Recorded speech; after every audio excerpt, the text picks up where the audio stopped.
أهلا بكم في نشرة جديدة من أخبار الملاعب.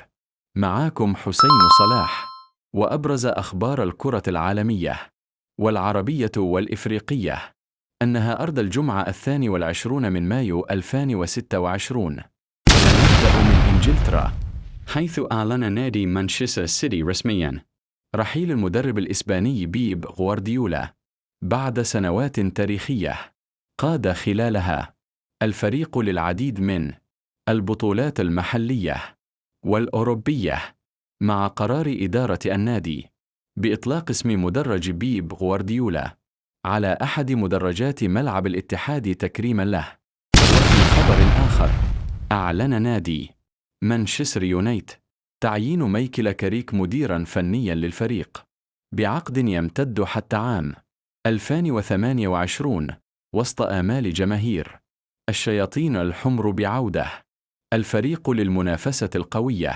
النجم المصري محمد صلاح أثار الجدل بعد تصريحاته الأخيرة، مؤكداً أن ليفربول سيظل النادي الأقرب إلى قلبه رغم اقترابه من خوض تجربة جديدة خارج الريدز.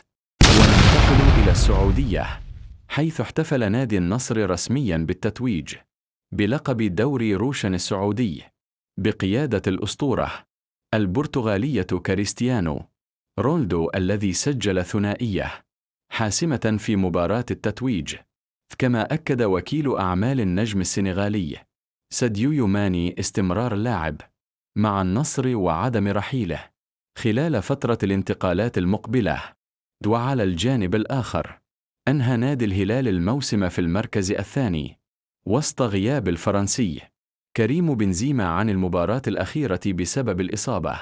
وفي الكرة المصرية، واصل الزمالك احتفالاته بلقب الدوري المصري الممتاز 2026، بينما ينتظر الأهلي حسم موقف مشاركته في السوبر المصري.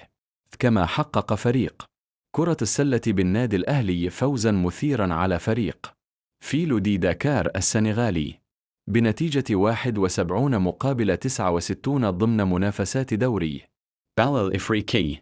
كما أعلنت رابطة الأندية المصرية رسمياً مواعيد نصف النهائي كأس عاصمة مصر، حيث يلتقي المصري البورسعيدي مع زد، بينما يواجه وادي دجلة فريق إنبي في مواجهتين مرتقبتين نهاية الشهر الجار.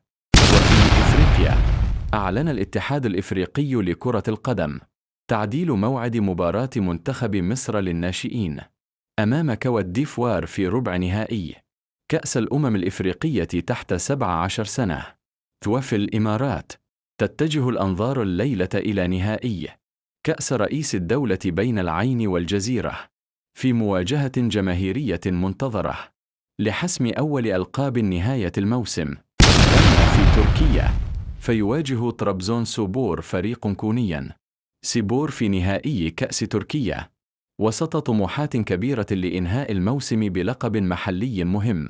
أما أوروبيا، فودع المدافع الإسباني المخضرم سيزارو أزبيليكويتا عالم كرة القدم رسميا بعد مسيرة استمرت أكثر من 20 عاما. وبالنسبة لمباريات الليلة، يلتقي نيس مع لانس في نهائي كأس فرنسا، بينما يواجه أتالانتا فريق فيورنتينا في الدوري الإيطالي. كانت معاكم نشرة أخبار الملاعب، معاكم حسين صلاح. نشوفكم في أخبار جديدة قريبا.